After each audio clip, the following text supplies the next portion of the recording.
Assalamualaikum warahmatullahi wabarakatuh. Alhamdulillahirrabbilalamin, sahabat sekalian.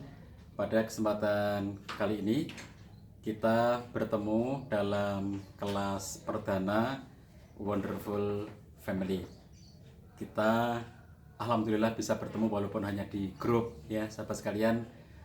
Saya Cahyadita Karyawan bersama dengan sahabat sekalian, kita ingin belajar bersama-sama selalu menguatkan ketahanan keluarga kita, selalu memperbaiki kondisi keluarga kita agar semakin harmonis, semakin bahagia, semakin sakinah, mawaddah warahmah, karena kehidupan berumah tangga itu akan melewati kondisi-kondisi yang selalu berbeda.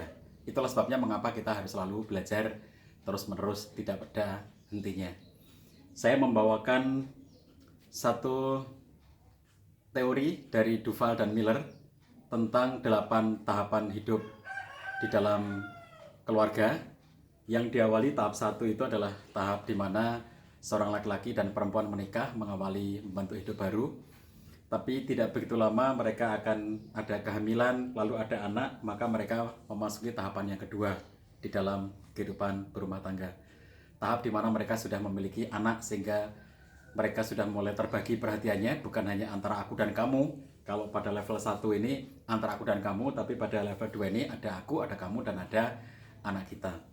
Nanti begitu anak kita yang pertama ini sudah mulai memasuki preschool, TK, playgroup ya, maka suasana rumah tangga kita sudah mulai berbeda karena ada peristiwa mengantar, ada peristiwa mengkondisikan anak, ada peristiwa di mana kita harus berbagi tugas dengan lebih baik. Itu fase ketiga.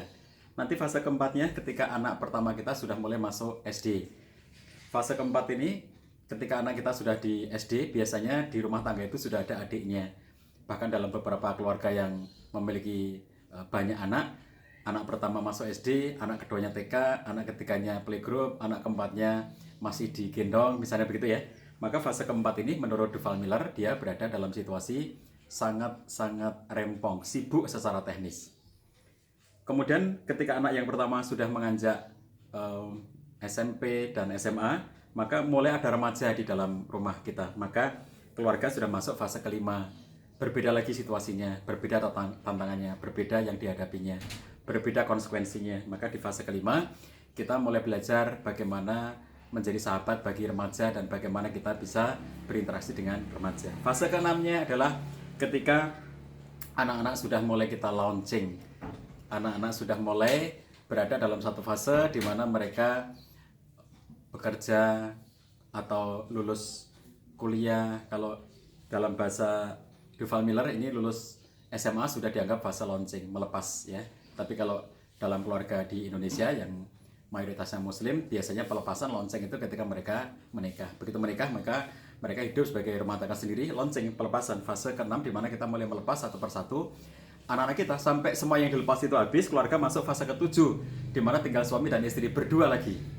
Nggak ada lagi anak-anak, walaupun mungkin ada di antara anak itu yang tinggal bersama kita, tapi mereka pun sudah mandiri. Sehingga suami istri ini sudah tidak lagi memiliki tanggung jawab sebesar dulu karena anaknya semuanya sudah di launching. Fase ke-8 ketika suami dan istri itu tinggal salah satu dari mereka. Mungkin suami meninggal terlebih dahulu, tinggal seorang nenek, atau istri meninggal terlebih dahulu, tinggal seorang kakek. Maka fase ke-8 adalah fase di mana keluarga itu tinggal satu orang, mungkin suami seorang diri atau istri seorang diri. Anda perhatikan fase 1 sampai fase 8, semua kondisinya berbeda, tantangannya berbeda, apa yang harus dilakukan berbeda. Menurut Duval dan Miller, ada tugas perkembangan yang berbeda.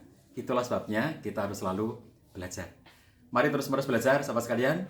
Bersama kita di tim Wonderful Family, kita akan terus-menerus belajar memperbaiki kondisi keluarga kita, membuat keluarga kita semakin sakinah, mawaddah, warahmah. Sampai ketemu. Assalamualaikum warahmatullahi wabarakatuh.